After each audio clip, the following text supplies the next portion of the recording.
యోబు 42వ అధ్యాయము 10వ వచనం. యోబు తన స్నేహితుల నిమిత్తము ప్రార్థన చేసినప్పుడు యెహోవా అతని క్షేమస్థితిని మరలా అతనికి దయచేశాను. నువ్వు ఏం పాపం చేసావో ఒకసారి జ్ఞాపకం చేసుకో. నీ పిల్లలు ఏం చేశారో జ్ఞాపకం చేసుకో. నువ్వు బీదల విషయంలో తప్పు చేసావు, నువ్వు విధవరాళ్ళ విషయంలో తప్పు చేసావు. ఇలా ఎన్ని మాటలు యోబును అనాలో తన స్నేహితులు అన్నారు.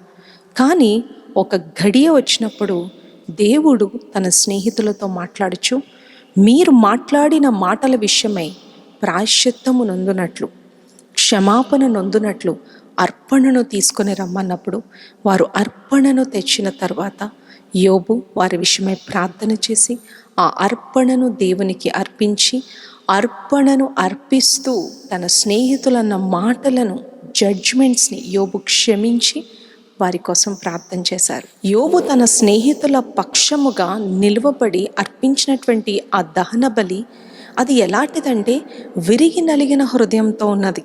He forgave them, he started loving them back, he did not judge them, he started praying for them, he released all the bitterness. అందుకే మనలను తీర్పు తీర్చిన వారి నిమిత్తమై, మనలను ద్వేషించిన వారి నిమిత్తమై, మనలను జడ్జి చేసినటువంటి వారి విషయమై ప్రార్థన చేయటం చాలా ఆవశ్యకం.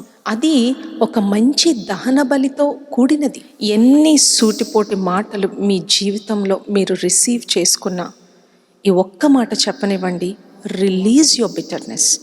మీ హృదయంలో ఏర్పడిన గాయాలన్నిటినీ క్రీస్తు పాదముల దగ్గర విడిచిపెట్టండి. ఒక మంచి దహన బలిగా మీ ప్రార్థనను దేవుని సన్నిధికి వెళ్ళనివ్వండి. వారు మిమ్మల్ని అన్న మాటలన్నీ మీకు ఆశీర్వాదంగా రాబోతున్నాయని మీరు విశ్వసించండి. మీరు అది చేసి చూడండి, మీ జీవితంలో మూయబడిన తలుపులు దేవుడు తెరుస్తారు. మీ క్షేమస్థితిని మీకు మరలా ఇవ్వటమే కాక మీకు రెండంతలను దేవుడు సిద్ధపరుస్తారు. మీరు క్షమించినందుకు, క్షమించి దానిని జ్ఞాపకము చేసుకొనందుకు దేవుడు నీ పట్ల వ్యాజ్యం ఆడబోతున్నారు.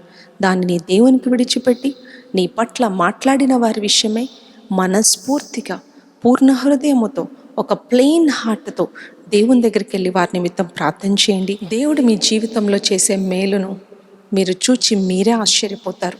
మీతో పాటు మిమ్మలను తీర్పు తీర్చిన వారు కూడా కన్నులారా చూస్తారు. ఆమేన్.